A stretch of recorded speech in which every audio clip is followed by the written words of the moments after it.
like just the perfect, and we had it for Mother's Day.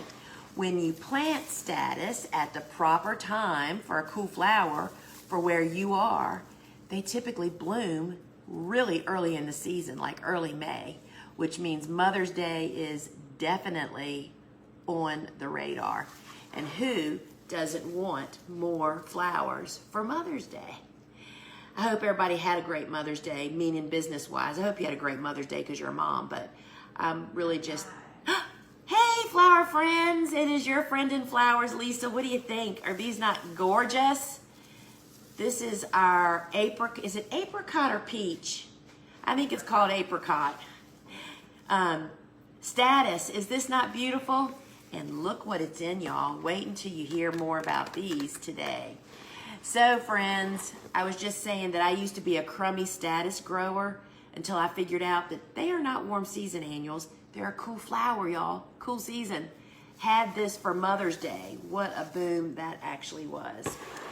So, friends, in today's show, I'm going to be talking about what I believe are marvelous marigolds, and why I love them, how we grow them, harvest them, favorite varieties. I'm going to be showing you how I start them in soil blocks. Yes, my friends, I do it in the small blocker, and I'm going to show you how. We're going to be looking at what's blooming here on the farm. We're going to have live drawn.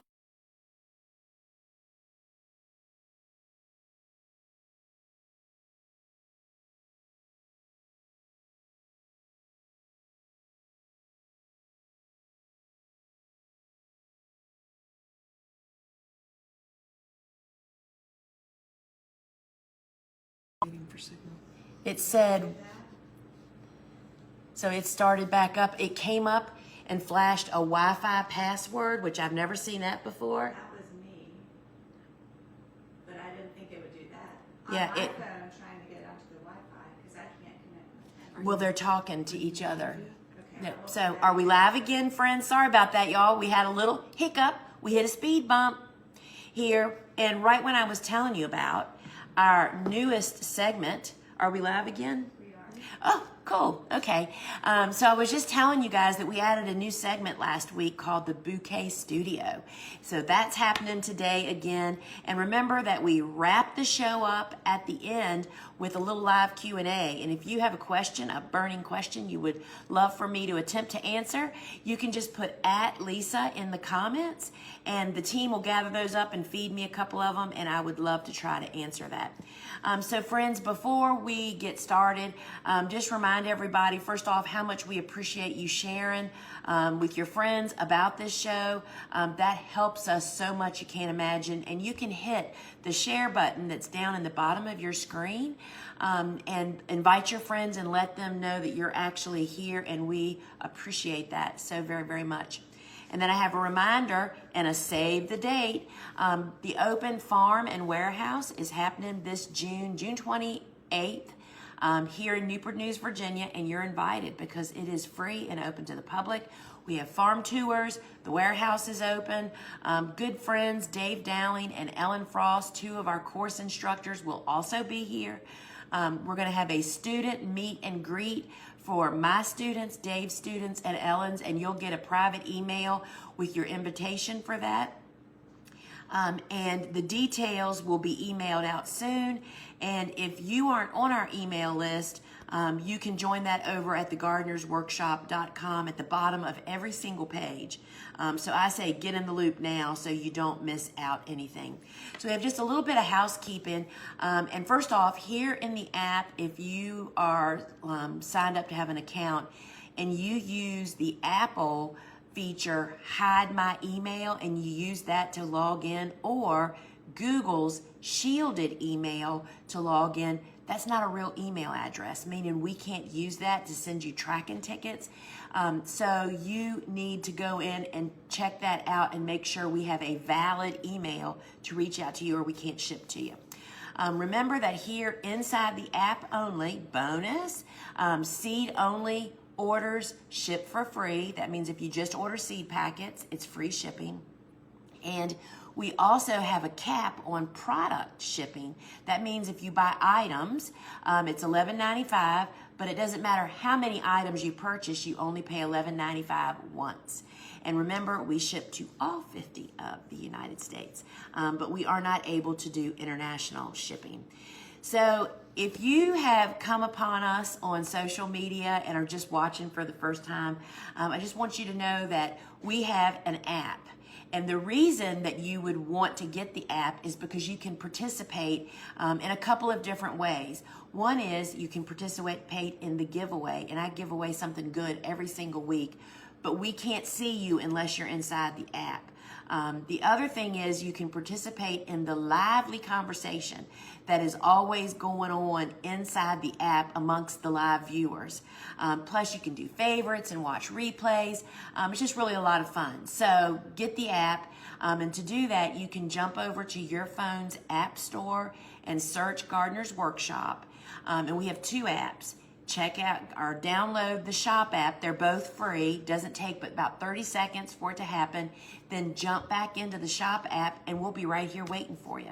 And you'll just be able to interact more. It's a lot of fun. So if you go, this frequently happens that we'll sell out of products, and there is something today that I know we're going to sell out of. So if you go to put a product in your cart and it says, sorry, out of stock, get on the wait list, you might want to do that, because sometimes the team is literally bringing more stock over from our big website. So that just means you'll get a little ding on your phone. That's no commitment or anything. And lastly, friends, if you're seeing people use the sunflower emoji, which is part of our logo, those are people identifying themselves as our TGW family, which is our students.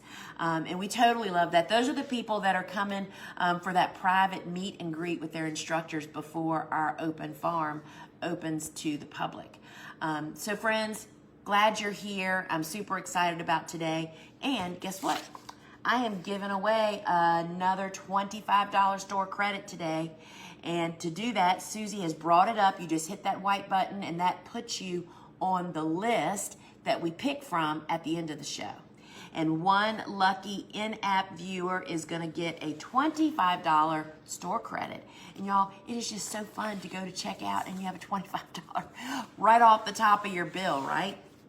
So you know, we always launch the show with my books. And this week, we've changed it up a little bit. We're offering the sets.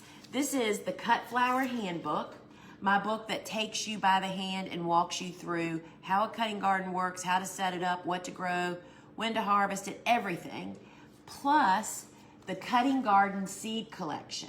So you will receive the seed collection, which includes these 6 individual packaged seeds, as well as a suggested diagram along with the spacing and everything you need.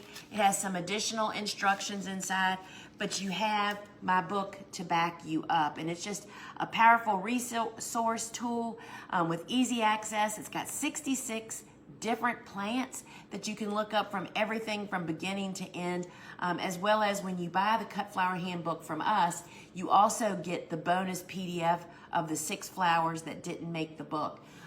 So this is a really fun set that we haven't highlighted this in a long, oh, I'm showing it upside down, y'all. Shown in a long time. This is like the easy peasy step, right?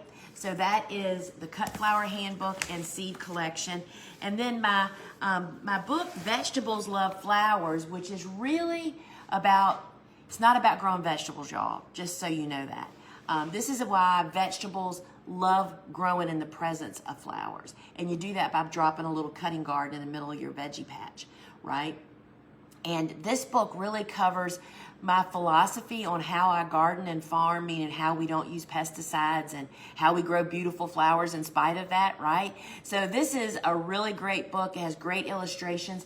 And we have also paired this up with the same seed collection that I showed you for the Cut Flower Handbook. These are the 6 workhorses of our cutting garden. You know, it's got that diagram.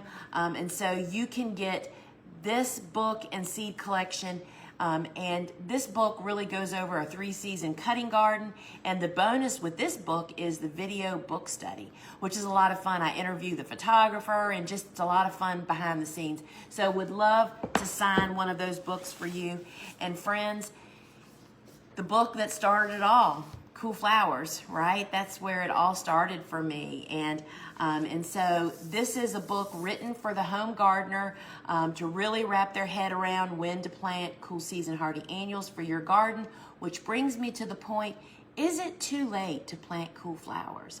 Friends, that's only a question that you can answer based on your conditions. But and it's all in this little book, but what you need to remember, they're called cool season hardy annuals. If you're already warming up and having heat like we are here, it is too late. But guess what? Fall is just around the corner. It won't be long until we'll be revving that up. And so the Cool Flower book also comes with, what do we call this? The Cool Hardy Spring Bloom and Garden. This is a seed collection of seeds that can be planted straight in the garden. And it again has a diagram and some additional instructions in the booklet. But these come as a set, and I would absolutely love to sign a book for you. Plus, the Cool Flower book always comes with a video book study bonus. So would love to send one of those out to you. So let's talk about marvelous marigolds, right? So we're talking about cut flower variety marigolds. You know, they're tall, they're big blooms, they're fully double. These are not what you see for sale out at the garden centers and nurseries. Those are bedding plants, y'all. They're made to be short and have little baby flowers on them. We're talking about voluptuous, beautiful flowers, right? So marigolds come in gold, yellow, orange, light and deep orange, and even lime green. And we grow them all to have, lots of extra variety and selection. And, marigolds, we typically, we plant them with our first session, our first warm season succession. And they're such beautiful plants, y'all. They're out planted in the garden. They're already about this tall. I suspect that we'll have blooms on them in about 3 or 4 weeks. It really depends on when you're going to plant them, but they are great late summer and fall performers. And the colors are perfect. Marigolds are made for fall, but we also use them during the summer. Now, we start them indoors in the small blocker, which is the 3/4 inch block, and yes, we do. And I'm going to demonstrate that in just a moment. And marigolds are strong branchers, so that means that they can be pinched, which means you just get voluptuous amounts of actually stems from them because they are incredibly productive. And if you're not using them in a cutting garden, if you're using them in just your landscape, you want to not cut them. Remember to deadhead them so that they will continue to produce more and more stems and actual blooms. And I like to harvest them sooner than later, and when we're looking at the seed images, I'll point that out. When they're still kind of green in the dead center of the bloom before they've fully blown open is my favorite. And something that a lot of people just don't know. Guess where the smell comes from, y'all? It's not the flower, it's the foliage. So if you have trouble with the foliage, or you have customers that do, you just strip the foliage off and there is no odor left. But there's also one variety which we'll see that actually is known for no scent. And so let's just look at some of my favorite varieties. So this is the mix, which has a selection of, it actually has yellow, and then it's got a gold color, which is a darker than this. I kind of call this lemon yellow. And then it has this fabulous orange. And it is, the fall, it is. The fall is just the perfect time to have these. And then this is the marigold cocoa yellow. And see, this is what I was talking about. I'm going to show you. This is fully open. And that means there's no green center left here, right? So this means I cut this one later, which they're good then, but they just have a longer vase life when they actually when we cut them a little bit sooner. So cocoa yellow, cocoa family is huge, y'all. They're just fabulous. Then there is cocoa gold. And it's, I underestimated how powerful the gold would be in the fall. It is a great color to actually have. So these are big. They're as big as my fist. Do not underestimate. When Suzanne and I were making supermarket bouquets for all those years, marigolds were our lifeline. We absolutely loved them. And then here is the Cocoa Deep Orange. And it's just another great one. And remember, these are plants that are 36 inches tall, tall stems, long lasting. And then friends, this is the No Scento. The No Scento, guess what that name, listen to the name, No Scent. Oh, they truly have no fragrance. And see how they're greeny in the middle? That's the way I love to actually harvest them. And they actually call them lime green. They're kind of a yellow buttercream color, very muted, but I love cutting them early. And they last such a long time. And you do not have to strip this foliage because it doesn't have any fragrance. Now I'm going to demonstrate making soil blocks and planting them, but I had to show y'all something. So marigolds, people never believe that we grow them in small blocks, but this is, I didn't have any marigolds to show you. So this is another plant that people just don't, that's similar to marigolds in its size, that people don't believe that we grow in the small block. And I haven't shown y'all a commercial tray of soil blocks in a long time. You know what these are? These are 240 of, look at this y'all, the small blocks. Can y'all see that? These are rooster peppers. These are pepper plants growing in the 3/4 inch block. These are getting planted on Monday. Look how gorgeous these are, y'all. It's like a little forest. I could look at this all day long. Look at the germination first off. But they're growing in the small 3/4 inch block, and the marigolds do the very same thing. They're trying to take these away from me, y'all. These are like, I love those as much as I love flowers. All right, let's make some soil blocks. So I am going to, we use flat bottom trays with no drainage holes. And those are the foam trays, but we use them over, they're not disposable, y'all.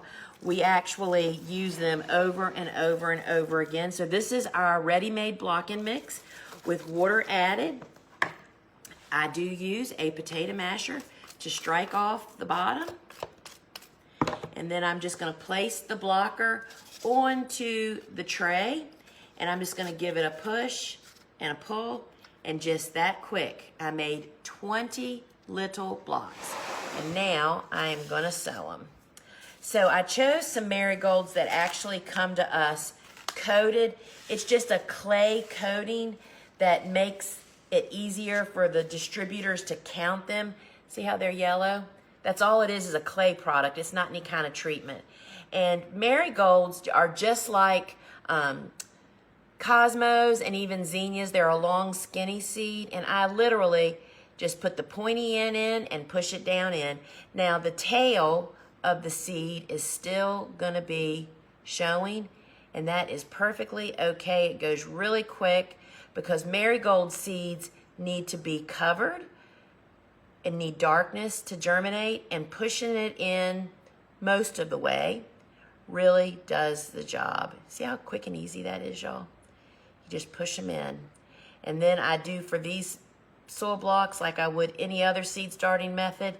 You pop it onto a seedling heat mat, and then they'll be sprouting. So that is how, and you can see, that's why I used yellow. See the tails is still sticking up? It's perfectly fine just to leave them that way. And we just follow the system that we do on every seed that we actually start. So I am going to put these back in. So soil blocking is super simple, space savvy, and easy. And marigolds are no exception that they actually work with them. So one of the things that we use for all of our seed starting mixes is we sift. This is the sifter that fits perfectly on top of a 5-gallon bucket, which makes it super convenient and not messy.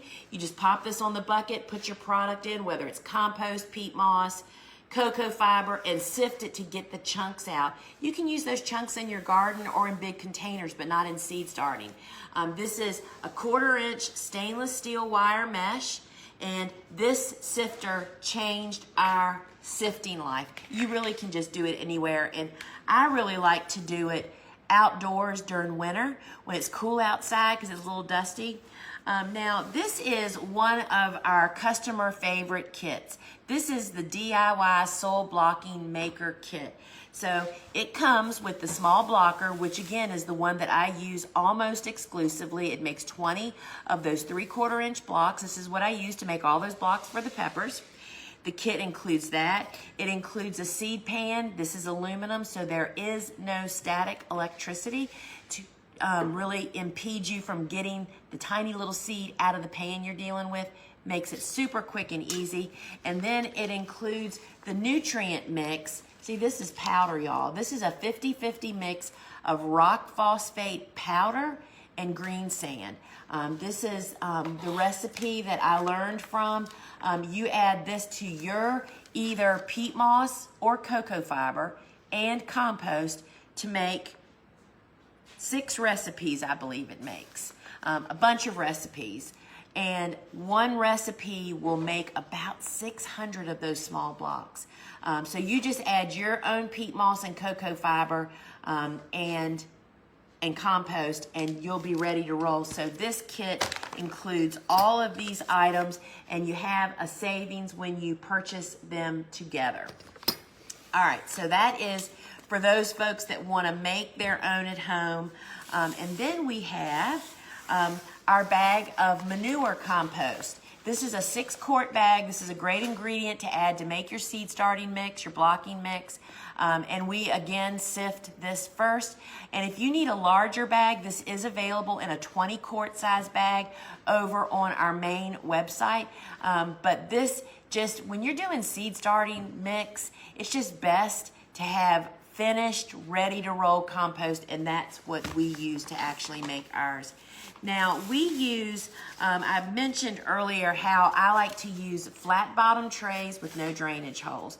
Yes, friends, these are foam, but they're meant to be used year after year. They're not meant to be disposable. This is the 5 1/4 inch size, which will hold 20 of the small clusters. And all of these are available in 5-pack or 25-pack. So that is what we call the mini. Then we have the small, which will actually hold either 2 sets of 20 small blocks or 2 sets of the 2-inch block, right? And this is called the small, and it's available in a 5 or a 25-pack. And then this is our large tray. This tray would hold 3 sets of 20. So that's 60 plants on this little tray, which I believe this is like 11.5 by 5 1/4. Super space savvy, and again, no drainage holes nor ridges, right? So this is my new favorite product, y'all.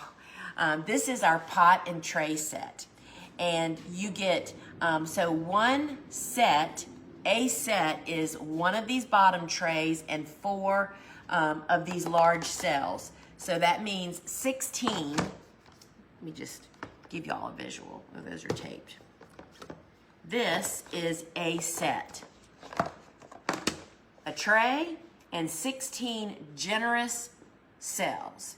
You can get a 2-set pack, a 5-set pack, or a 10-set pack. And I'm telling y'all, I am loving these. They're so heavy duty, made in the USA, by the way. These will last you for years. And this is a great way for home gardeners to start. Large seed stuff, sunflowers, sweet peas, just really a great option besides actual soil blocking or for stuff, cuttings. There's just a lot of options in there. All right, so the next step of seed starting, which is the one I find people struggle with this most, is a seedling heat mat. Friends, so you plug this in. It has a built-in thermostat that keeps this mat 15 to 20 degrees warmer than the air temperature. Because if your house is 70 degrees, that means your mass of soil is 15 to 20 degrees cooler. So if your house is 70, that means your soil is like 55 degrees. Most seeds need 75 to 85 degrees to break dormancy and to actually sprout. And this is the little booger that does it. You only leave your seedlings or your budding seedlings on this until about 50% of them sprout, then you move them onto your grow light. So this is the seedling heat mat. Now, this little baby is one of our, this one comes and goes. We can't always get it, but we always love it. Look how long that spout is, y'all. You know what that means? That you can stand here and water soil blocks in the back of the tray with a gentle pour. We love using this to water flower arrangements. You can stick this in and dump without rearranging the flowers. So this is stainless steel. It holds 1 quart or 4 cups of water. And this also is a pretty watering can, right? So you can even just leave this sitting out on your shelf with your house plants. But this is a great one for watering your soil blocks. So I'm always asked continually, how do I get those seedlings like I showed you earlier, so absolutely beautiful? Well, besides the environment that I've created, they get a weekly dose of the Neptune's Harvest seaweed fish. So seaweed fish happens on Mondays, and you'll see that my fungus gnat treatment happens on Wednesdays, which we'll talk about in a minute. 1 tablespoon of this into my watering can that holds 1 gallon, and then I just water my grow room and the carport. There's no added work. You're just adding this to what you would normally be watering. So this is 18 ounces, and it takes 1 tablespoon per gallon, so it really goes a long way. I've used this for decades, y'all, and absolutely love it. So I mentioned that on Wednesdays, I add these little bits, these mosquito bits, 4 tablespoons to my gallon of water to water my trays on Wednesday to eliminate any developing fungus gnat larvae. Have y'all ever seen, this is a sticky trap with dead fungus gnats on it. And these guys lay eggs on your moist soil, which then go on to grow up to become the ones that fly around and make you absolutely crazy. I actually, on Tuesday, after I water, fill my watering can back up with 1 gallon, dump in 4 tablespoons or 2 tablespoons if I'm only going to do half a gallon, and then let it steep overnight. And then the next day, I use that. That will prevent the developing, and then the sticky traps, I lay them on my trays or hang them, and that captures the flying adults that are actually laying the eggs and creating the whole problem, right? So that is a preventative step. You do not want to wait until you have fungus gnats, friends, because you'll never get a handle on it. You don't fix it overnight. It takes weeks to actually get control once you've actually lost it. So sister, tell us how you use these compost tea bags. So I love these compost tea bags for my indoor plants. There's no smell. I take one of the tea bags, I take a gallon container of milk and wash it out real good, fill it with water, put this in it, shake it up, let it sit overnight, give it another little shake, and then I water my plants with that, and they love it. Then you can just tear the tea bag up and put it in your, in a container or out in your garden.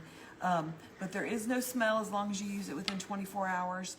And the plants just love it. So you get 12 tea bags per package.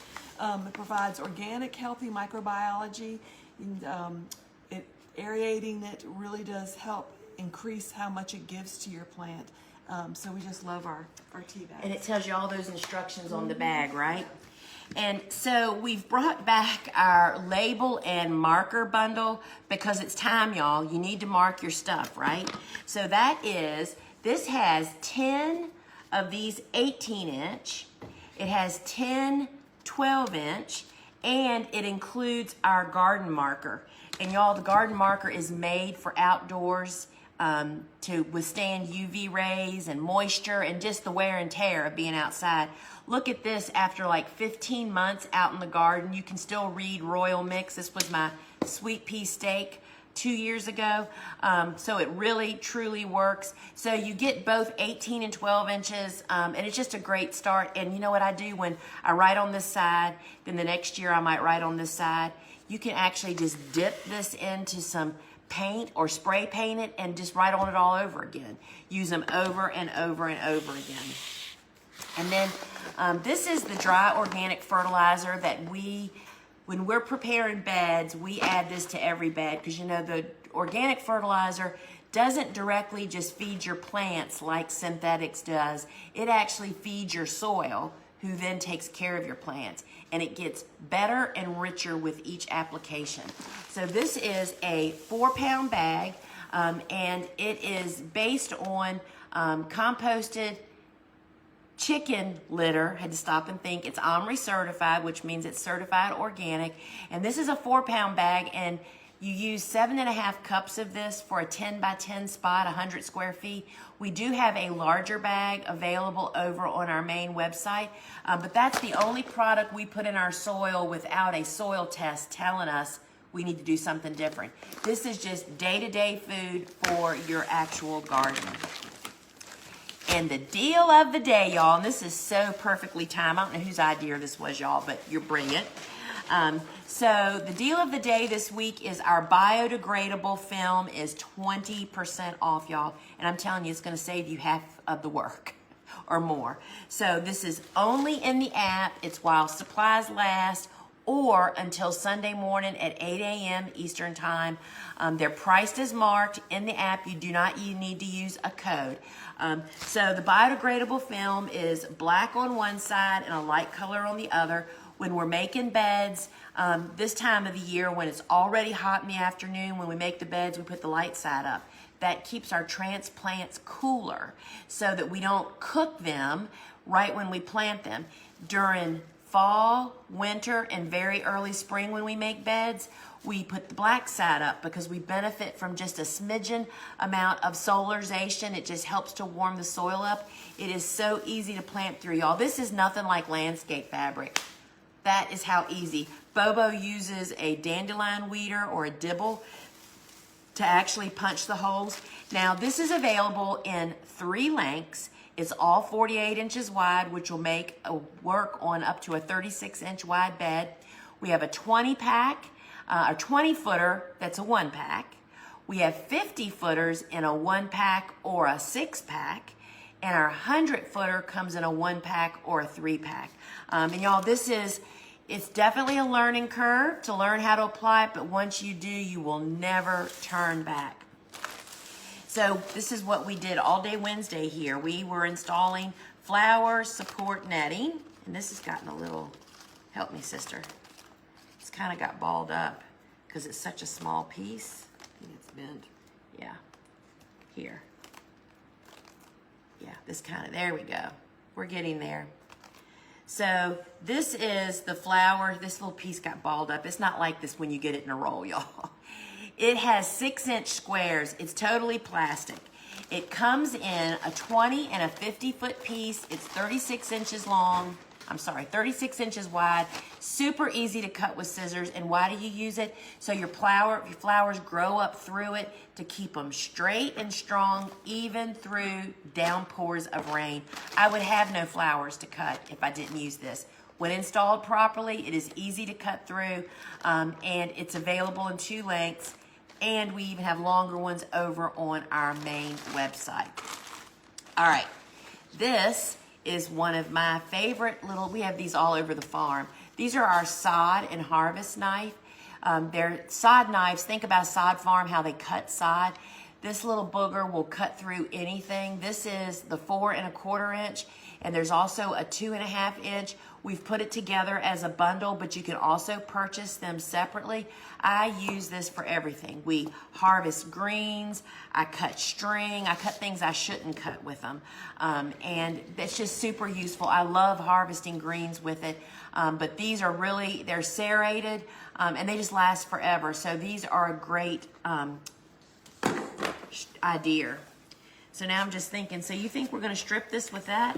I don't know. That's the only thing I could find that had anything on it. This is our stem stripper. And I'll tell you what, oh, hey, where's those hydrangeas? That's one of the things I do. See if those hydrangeas have any leaves left on them. This is a stem stripper, y'all. And it's made for people that do a lot of work with roses, right? With thorns and stuff. So if you do that, this is the best. It totally protects your hand. What I use it here on the farm for is 2 things. When in the summer, when sunflowers are tall again and big and thick, and you wore your hands out even with gloves, you just snap this around it and strip it. Is there stuff? That's all it's got. I don't know if that's gonna work. They kind of have woody stems. Let's just see. This is an experiment, y'all. There you go. It pulled that woody stem off. I'm not sure this stem's gonna withhold this, but weird. Just go taller. And there you go. I actually injured that one. So the stem stripper Depends on what you're doing. If you do lots of sunnies, a lot of woodies, this could be your friend. And of course, if you do roses, right?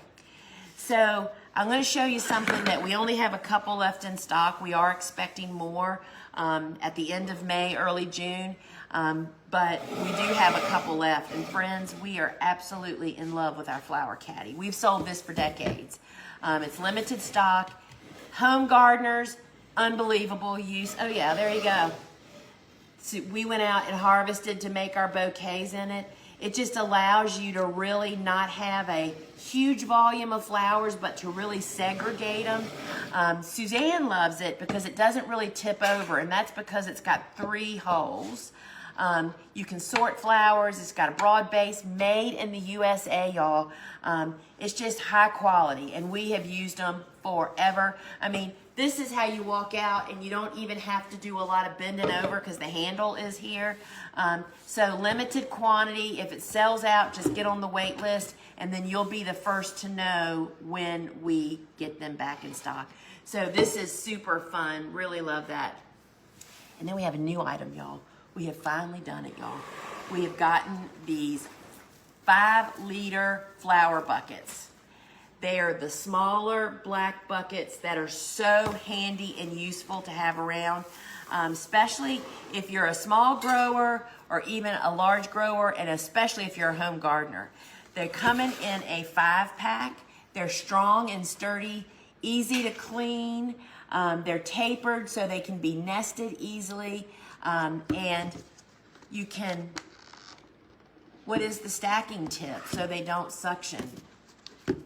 They don't suction. They're pretty good. They're ribbed. This is pretty awesome, y'all. So, new item. We're introducing it, which means we have limited quantity until we, y'all tell us that you love them. And this comes in a 5-pack. All right. So, you want this over there, sister? Reminder, if you haven't already signed up to be on the list, to be in the drawing for the $25 store credit, now is the time. So in the app, just tap the buy button. You're not buying anything, you're just getting on the list. And in case you have joined late, we have a little Q&A at the end of the show, and you can submit your question in the comments. Just put @Lisa, and then ask whatever your question is, and the team will gather those up. And friends, it is time for the Bouquet Studio. All right, sister. We're gonna do some bouquet making here. So we have a couple assortments of flowers. We charged Bobo, who does a lot of the harvesting here, and she's quite a flower arranger. I said, go out and cut flowers like you were gonna make some arrangements. And so that's exactly what she's done. So there's not a whole lot of flowers here. It's a nice mix that anybody could get out of their garden, right? Yeah, yep. So what are you going to do today, sister? Oh, I'm gonna make just a flower arrangement out of what we got out of the garden. So do you use recipes? I do not. I use whatever I have. That is the recipe. That is the recipe, and all flowers look beautiful together. Depending on which flower I have the most of, I might use that as the, say, base. We seem to have a lot of feverfew today, so I'll use that as kind of a base flower. This can be a little more challenging because they're so straight, so just kind of spread them in my fingers a little bit to try to give me a form to work with. Then I'll add in something else. The bushier the flower, the better, because it kind of poofs your arrangement out a little bit. These are a little tight. So if you have foliage, I would usually start with that. We really don't have a lot of foliage growing in the garden today. Oh, this is great. Look at this one. See how this one has so many branches? That is great form for a bouquet. So I'm going to stick him in and sneak some on the other side. So that makes for a great poofing up. Look, we have this beautiful snap. I think this is the only one we have today.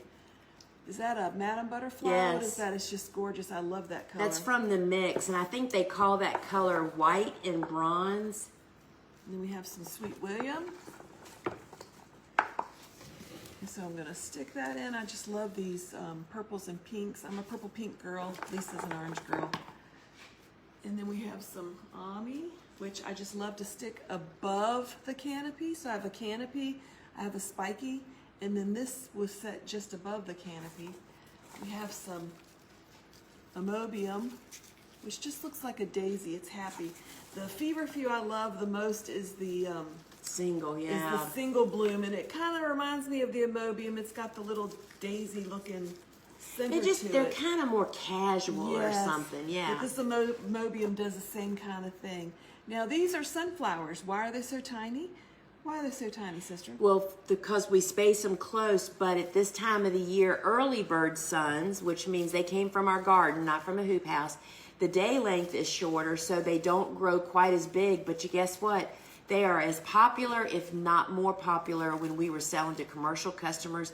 People don't even recognize that as a sunflower. They think it's some other daisy, or they just don't even know what it is. And just look how it lightened up that arrangement. I love, even And though I that's the don't have a peach. recipe and they all look good together, light and dark mixed really does make a pow. So that's the peach pro cut. Yeah. And then she got some delphiniums, which I love. And again, larkspur. And again, those, because most of the blooms are on the stem, I like to put those above the arrangement so that you can see them. And here's a lighter colored one. And then this one, which looks kind of like a delphinium, but it is a larkspur. I'll make, It's in that family. yeah, 3 of them. I usually do 3 or 5 when they're sticking up and spiking so much. And then we have some beautiful lambada, monarda. You want both floral? And then there's Buplurum, which of course is our favorite filler.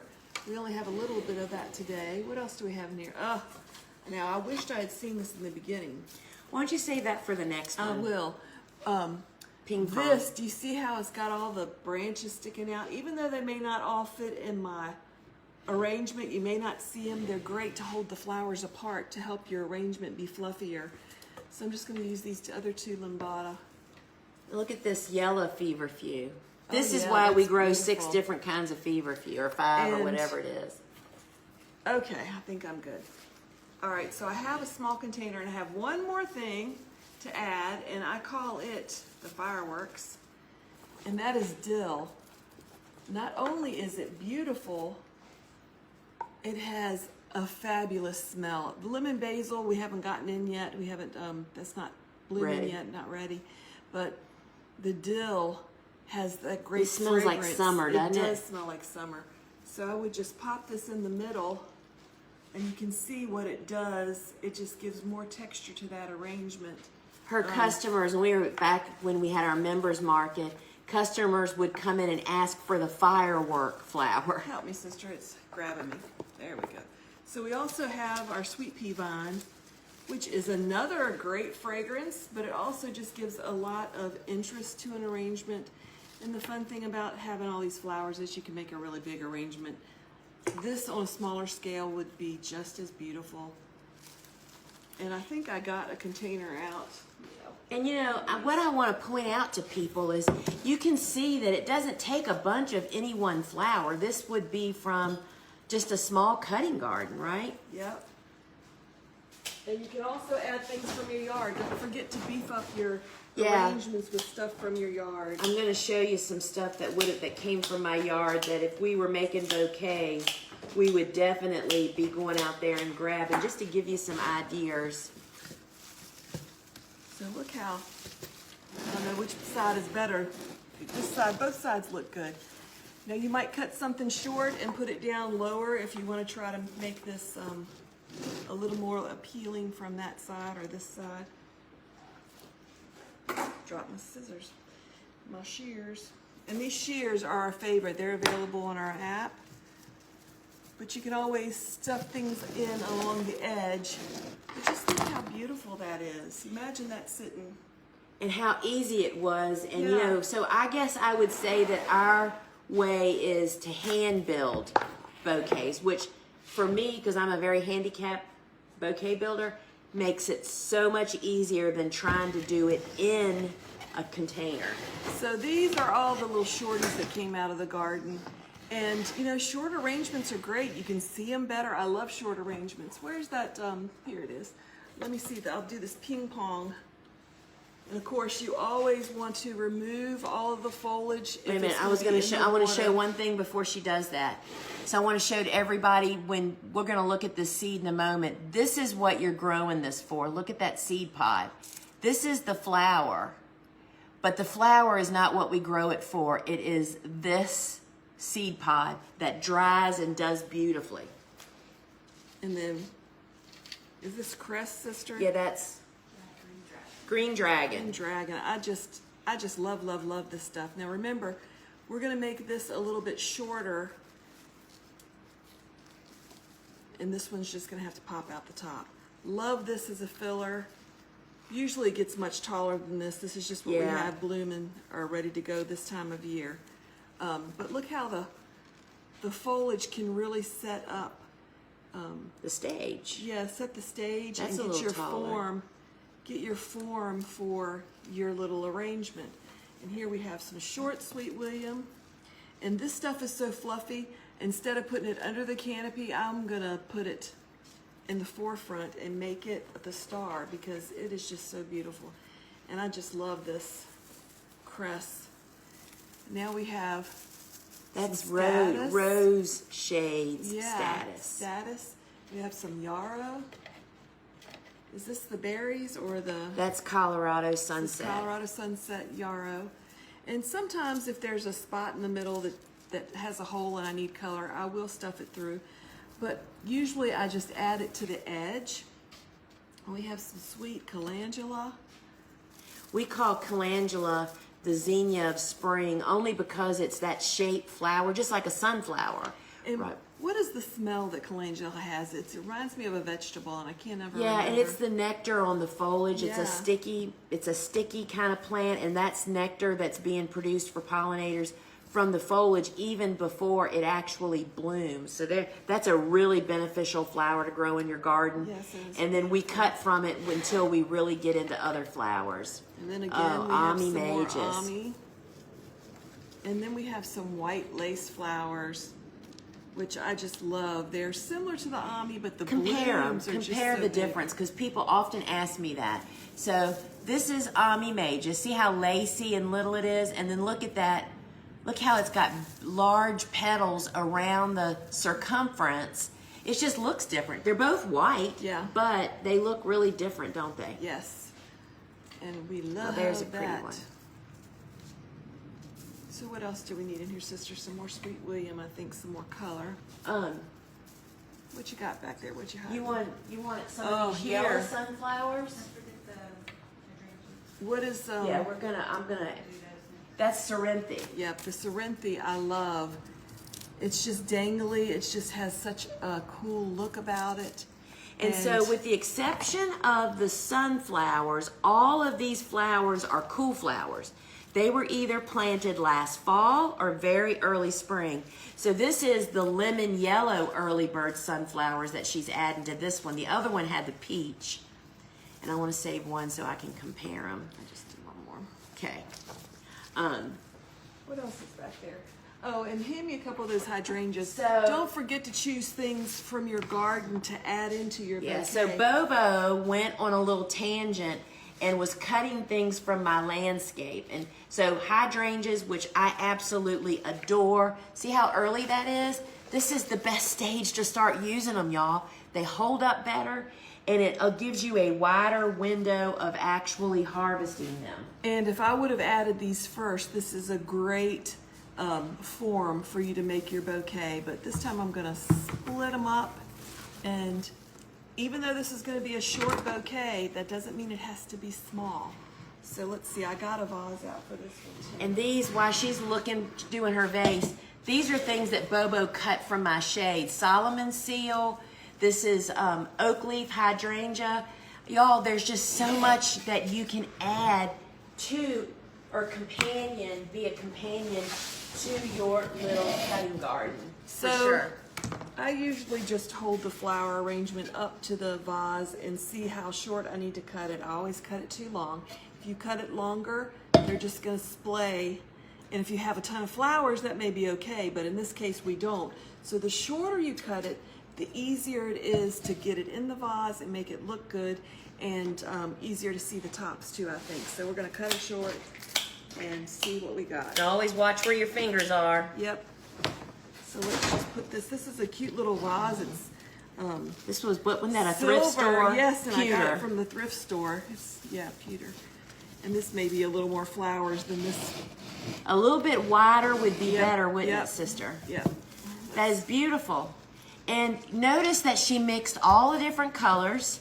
You know, you can certainly grow specific colors and pick specific colors, but they're all nature, they're all natural, and you can really just create a beautiful bouquet. Is so simple and easy. All right, sister, so let's go through the bouquets quickly, and I will bring up whatever else we have. So let's do apricot status first. Where's your other bouquet? So let me bring that over here. So apricot is this. This is the status. The apricot mix. Again, these are all cool flowers. This is a fabulous color that really goes with anything. And then we have the rose shades. Do we have rose shades? Oh, here it is right here, sister. Look how that makes this whole bouquet pop. That is really, really beautiful. And then the purple, which is that's not purple. Here it is. We didn't even add any of this week. Last week, she really added a lot of this. Look at that color, y'all. It'd be awesome. And again, those are all cool flowers. And then your Madam Butterfly. Yeah.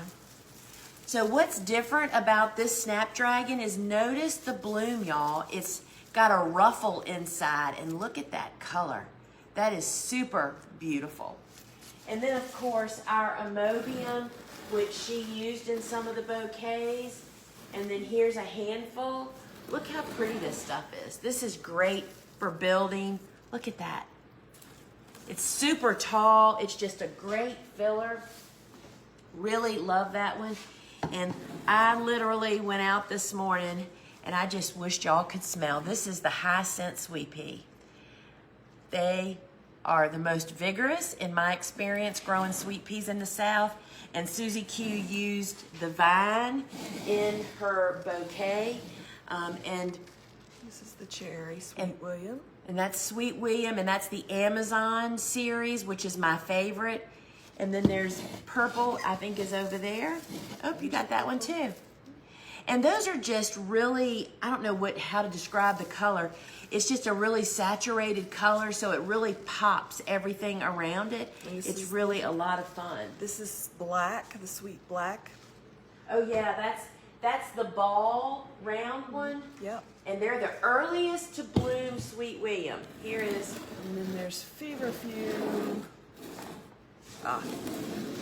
So here's that Feverfew that she's showing you. And this is, they call it the Tetra White Wonder. And I grow all the different Feverfews, y'all, because they all look so very, very different. So did we actually use, oh, here's the other one. The yellow was in Here this it is. arrangement. This is just starting, and I want to tell you something. This is that one we just looked at. You cannot cut this one early. This one, which is the Vegmo Sunny Ball, we can cut it earlier and later. So it becomes a great filler, especially if you grow a lot of it. That means you can cut it for a longer window of time. Totally love that one for bouquets. This is And the then, Orlea, which is the white lace flower. I thought we had more. Here it is. Yep, there's more over there. And so the Orlea, once you have it, it's kind of mixed up now. Let's just... What you need to know about Orlea is I find it really convenient to plant it all together plant it in a spot where you can encourage reseeding. It'll reseed by itself. So plant it where it can reseed and make you happy next year, right? But that is just really, really pretty. Right here, it's laying right here. Okay. And so here is, this is the Colorado Sunset Yarrow. And the Colorado has literally sunset colors. And they are really, really beautiful. And then I think she may, oh, here's a few. I used some calendula. So we only have a couple of the calendulas left over here. That's the one that we called the zinnia of spring because of the shape of the flower and how that actually looks. Here's the lavender larkspur. Is that misty lavender? Yeah, Yep. this Yep. is misty lavender larkspur. And And then then we also have the mix, and here is one of the purples from the mix. it has white and beautiful. pink and salmon in the Yeah. mix, which is a really great choice if you're not going to have a really big garden, right? And this is the lemons, which are in this one. Yeah. Musical flower arrangements. So this is the lemon sunflower. And let's compare them. So here's one. This is lemon. So this is lemon, and then this is peach. Can y'all tell the different hue? I mean, it's really obvious in person. This is peach, and that's lemon. It's just a clear. The throat of the peach has that peachy look about Yeah. it. Where this one's just Yeah, plain straight yellow. really, really pretty. And then we have where did that one the first there it is, the first pin cushion, and I cut it a little early because I wanted y'all to see it. This is not fully open yet. This is the pin cushion Fire King. It's fire engine red, and because we plant so much of this, we start cutting it when it's a button like this because we get a wider window. So these things flying above your bouquet will really add interest to that. And here we have the ping pong. Is that on the list there? Yeah. Yeah. Ping pong. That's another scabiosis. We love that. And then this is the Cerinthe. Cerinthe. This is, they've been blooming for a while now. This is the earliest foliage that I cut. You could have cut this in March to be foliage to your bouquets. And where's your dill? Y'all, if you have not grown dill bouquet, this stuff smells like summer. People love it. They love the fragrance. They love these big, gorgeous bloom. And you can eat the foliage. I mean, it's culinary dill also. And then that is that green dragon, which usually is about 24 to 30 inches tall. You don't cut it when it's blooming. You cut it when it starts getting these little seed heads, y'all. And it's just great texture in your actual bouquets. Where's the Monarda? Here it is. So that's Limbata Monarda, which is a bee balm, but it looks really different. And we love cutting it again early. This will get almost completely pink if you leave it, but this is how we absolutely love using it, and your bumblebees will adore you. And there we have our Buplurum. We love, love, love this for foliage. Can never have enough. Florists would buy it all. We wanted to keep it all to make bouquets. Yes, It yes. is just the best. For sure. All right, friends. So we're figuring out this bouquet studio thing. We want to know what you guys are enjoying, what's helpful. And we just love doing it because we know we get more questions about how to make bouquets, I think, almost as many as seed starting questions. So we're just really trying to help you out. So it's time to wrap it up now. Remember to stick around for the Q&A at the very end. And remember, over on our main website, we have so many free resources, y'all. We have videos, blogs, podcasts. Be sure to check out both of our podcasts. We have Field and Garden that I host, and then we have Seed Talk with Lisa and Lane. And this Wednesday, you know, the Gardener's Workshop hosts a live over on Instagram called Ask a Flower Farmer. And this coming Wednesday, Lenny Larkin of B-Side Flower Farm is going to be hosting it. So bring your questions. She is up in Oregon or Washington State. She's on the West Coast. And Lenny is just full of a lot of great information. So please come and support her and bring your questions. And remember to meet us back here next Friday, same time, same place. And guess what? Next week's show, you know what the theme is? Suzanne and Jesse, y'all. I won't be here, and you have please come and show them the love and support. And they're so excited about doing it. And remember, where's my thing? Where? Oh, here it is. We have a winner, y'all. We have a winner. And I hope you're here. It is Colleen Bigler. Is that Bigler? Bigler. Sorry if I killed your name. Colleen, if you are here, give us a big shout out in the comments, and the girls will drop a $25 store credit right into your cart. Congratulations. Thank you for participating, and they will get that credit to you as soon as we know you're here. Stick around for the Q&A, and if you're heading out, thanks for joining us. I really appreciate it. So, let's see. Have you ever grown white marigolds? Yes. Love them. Seed is really hard for us to get. We're working hard on it right now. Totally love them. Do you pinch marigolds or let the first cut be the pinch? Same question for zinnias. Well, good, because it's the same answer for both of them. My method of pinching is that pinching for me works best if I pinch 50% of any crop that can be pinched. Because you know what that does? It gives me the best of both worlds. When you pinch, the point of that is to get branching earlier. Oh, she's here. Congratulations, Colleen. Thank you so much for participating. We are literally dropping $25 right into your shopping cart. You ought to buy a flower caddy. I always think that. It's like buy a piece of equipment that you're going to keep and love forever. All right.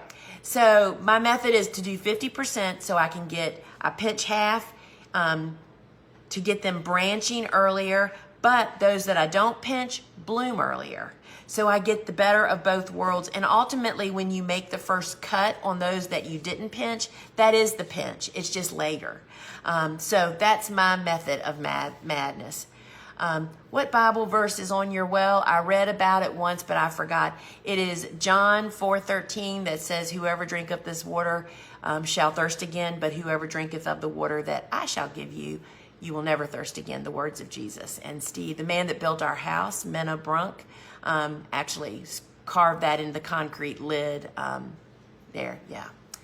I have a storm coming through with 65 to 80 mile an hour winds predicted. What is the best way to protect young seedlings?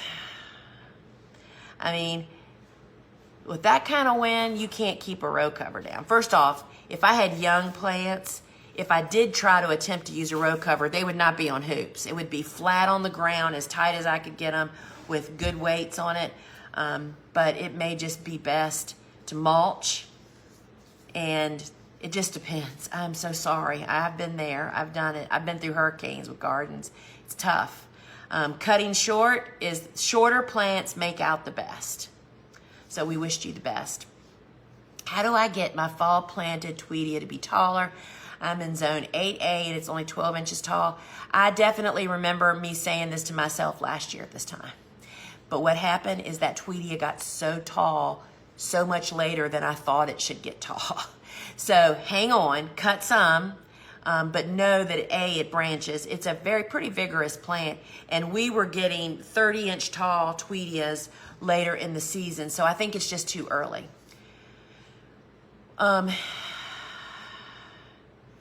Many of my zinnias toppled with lots of rain, and I'm wondering if I can save them by staking at this point.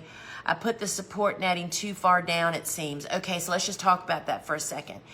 Flower support netting is best installed before the plants reach the height that the netting should be. That way, because you're just putting it on, staking it, and the flowers are growing up through it. The best place to brace a plant with netting is at the halfway point. Zinnias, 48 inches tall, 24 inches high. Think about somebody bracing you on your hips, which would be very stabilizing, instead of holding you on your shoulders when they just have no control of your bottom. It's the very same thing, or the opposite of that. So for those that have toppled over, I would cut them hard, like you're harvesting, right? I mean, we cut deep and hard. Cut them deep and hard and allow them to regrow up through the netting, and then move. That's why we put the netting, even though like right now they're this far above my little short plants, we put the netting where it should be, not counting on us going back and pulling it up. Nobody has time to do that. You're not alone on that. You aren't the first. We've lived what you're living. So when I install it, we install it at the end height that it's going to be, and then the flowers grow up through it. But cut the heck out of those zinnias, and they will grow back up through there, and I think you'll be happy. I have one more question. Do you use neem oil for any pests in your vegetable garden space? No. We don't use any type of treatment. The only treatment that we used to use, which we don't really find it necessary to use now that is safe, was a type of BT. It's called Dipel for those moths that lay their larvae on broccolis, the brassicas, and they'll also do it to sunflowers and flowers. And then they hatch into a caterpillar that eats the holes in your leaf of your vegetables, or in flowers, they get in the center of the bud and eat, and it destroys the flower. But what we learned, this is why it's so easy to jump to treating problems instead of figuring out why are they here and what can I do to not make them want to be here, and who is their predator. Guess who eats the heck out of caterpillars? But I can tell you most people are terrified of them and eliminate them and all their habitat from their garden. Wasps. Yeah, I'm talking about the wasps that fly around that scare the crap out of you, because I used to be one of those people. Those wasps live on caterpillars, and when we started encouraging wasps and not trying to spray them and kill them, you don't want them right outside your back door. That's a problem. But having them at other places, they will rid your garden. That's just one example of how nature, the world was made perfect to work until we started interfering, killing off parts, and now it doesn't work. So no, I don't use neem oil. We don't find it really necessary. My book, Vegetables Love Flowers, really talks about my kind of philosophy on that. And you can, if you come to an open farm here, you'll see that, we just don't really suffer from a big pest issue, and we don't use pesticides, miticides, organic or otherwise, other than we occasionally use that Dipel. We used to. We haven't used it recently. So hope that helps, friends. Thank you so much for joining us here. Great questions today. Loved it. So remember to hit the Ask a Flower Farmer Wednesday Instagram at 12:30 Eastern Time. Hook up with Lenny, and then Jesse and Suzanne will see you back right here next Friday, and maybe you'll be the lucky one.